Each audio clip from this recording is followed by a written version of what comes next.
Who's our correspondent, who is there at the scene. Well, clearly, Dominic, as we see, right on the edge of the police cordon, just again, for people who don't know the capital, just a sense of where you are in relation to everything we're talking about tonight.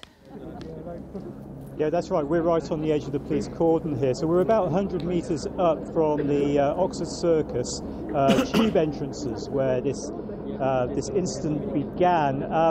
I think what's really interesting in the moment is, first of all, actually how quickly the police and emergency services arrived on the scene. We are only 200 metres away from our newsroom, and as we dashed down here to try and establish what was going on, we saw armed officers also arriving at the scene, fully equipped for a worst-case scenario. But things, as they look at the moment, don't appear to be that. I mean, I think it's really instructive that tonight, so far, the Metropolitan Police haven't issued what they call their run, hide, tell alert on social media, which effectively is their highest possible warning to the public that they're dealing with a serious incident. And that particular tactic, that public communications alert, was designed particularly for an incident where they feared someone. They haven't issued that tonight. So we're waiting to find out exactly what's happened here. If I just step out of shot at the moment, you may be able to see what's going on. We've got officers who are securing the scene. They're looking fairly at the moment. Armed officers have seemed to have moved away from the centre of the action. They're actually around Oxford Circus. And overhead we have the chopper, which is effectively gathering pictures for the Metropolitan Police, potential evidence if there has been a crime committed as well.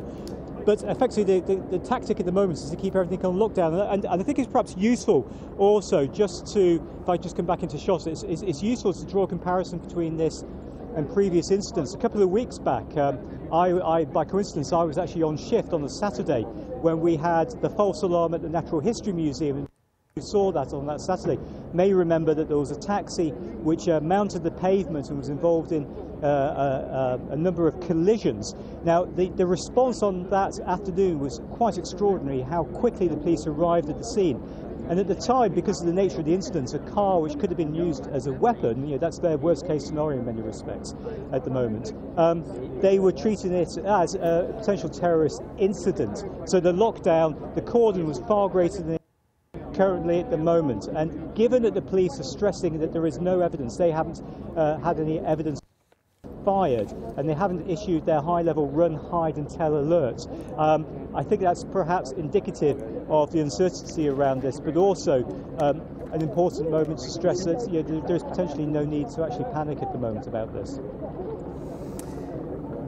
Dominic, thank you very much for now. We will come back to you periodically, of course. Our correspondent Dominic Casciani at the scene. And worth reiterating this latest statement from the Metropolitan Police, from London's police service, saying we have not located any trace of suspects, evidence of shots fired or casualties. Officers are still at the scene. If you're in a building, stay there.